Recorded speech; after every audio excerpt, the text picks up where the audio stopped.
What year Did we any had? organization help you at all when you came to France? We had, for German refugees, yes, the children from German refugees every summer were allowed to go to Switzerland for 2 months, stay with family, each one with different family. And the only thing we had to pay is the train, get a ticket for the train to go to Switzerland. It took all night. But I must recall 1938, before my sister Henny, who was 2 years old at that time, went for the same group that I used to go to Switzerland, also with my sister Sonia. We all were allowed to go, different places, always different family. In 1938, Henny was 2 years old. My mother wanted to send her to Switzerland because she knew that she would have good vacation, better than Paris. There's no home where to play, there's no air, we have no trees, we have no backyard. So they were able to take her. And she went to Switzerland, 38. And her family took her in, who had no children, and they loved her dearly. They were very good to her. And she only went for 2 months because that's our limit. But 2 months was finished in 1938, and we were talking about war. They were talking about war with Chamberlain, with Hitler, and my parents decided not to take her back. They loved her dearly, but they didn't want her to come back in 38 when they know uncertainty what's going to happen with the war. The family wanted delighted to keep her, so they kept her. Now it's 1938, and that's when she's supposed to come back. We don't want her back. The family don't want to send her back. They What was love the her. name of the family? Ledra, Ladrach. She had no children. She couldn't have no children. So she kept, of course, and she was already 4 years old at that time. And she had a wonderful life. They even had a dog, a German dog for her. They lived in a big house. They were very well to do. She had everything she wanted. A bathroom. She had her own room that she didn't have in Paris. The child didn't remember her parents. She didn't remember her sister. She thinks these are her parents. She called her mama and the father. That's the kind of life she had. Now she's there already now, 38 she left, she's there 39, now it's 40. We cannot take her back, it's impossible. 41 we don't take her back, we cannot, we have nowhere to go. She stayed till 1945.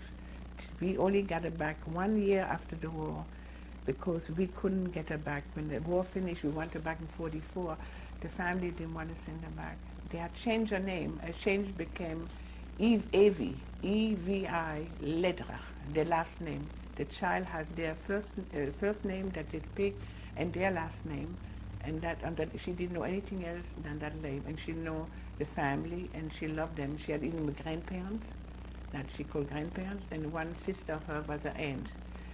All her life, my sister called her mommy, till she died a very short time ago, maybe close to 90. And my father, and then that's not the end of the story. Then finally, I just jumped back, 1945, that's right. She was there for 7 years, from 38, exactly. 1945 through effort to the Red Cross, we had to go to beg them to send her back. We had it took us a year to get her back. We had to make effort only through the communication with Red Cross. 45 she come back. Now I'll go to the train station. She came by the train station, Gare du Nord. Gare du Nord, that's a section that comes from Switzerland. It's not far from where we used to live in Paris. And I used to go with my father to pick her up. We haven't seen her for 7 years. She left at 2 and she's 9. My mother stayed home to prepare things, you know. I come to the train station and I was pregnant. I just married a year before. And she looked at me, she said, "Are you my mommy?" Here, I was a sister, and my father. It was so sad. The child was so unhappy. She doesn't know nothing. She doesn't know anybody. If nobody would have come back, she would have never known that she had a family, a parents or sister. No, nothing. Nothing would have changed her life. She might have a good life, but she wouldn't know her background at all because it would maybe never touch her. She didn't know nothing about us. It's very sad. So she came. And of course, we tried to make her comfortable, but she was very unhappy, no matter what. I bought her a dress. Was not too happy. She didn't like the living quarters because she had to share the room with my parents and another sister. very crowded, no bathtub. You know, that child had already all the facility that she had, like you in America. So she suffered. She did suffer. And she had to learn also French, because in the part that she stayed was a German part. They speak Plattdeutsch. It's a language, it's a German language. That is a little patois, a patois. Then she had to go to school. Now again, difficult.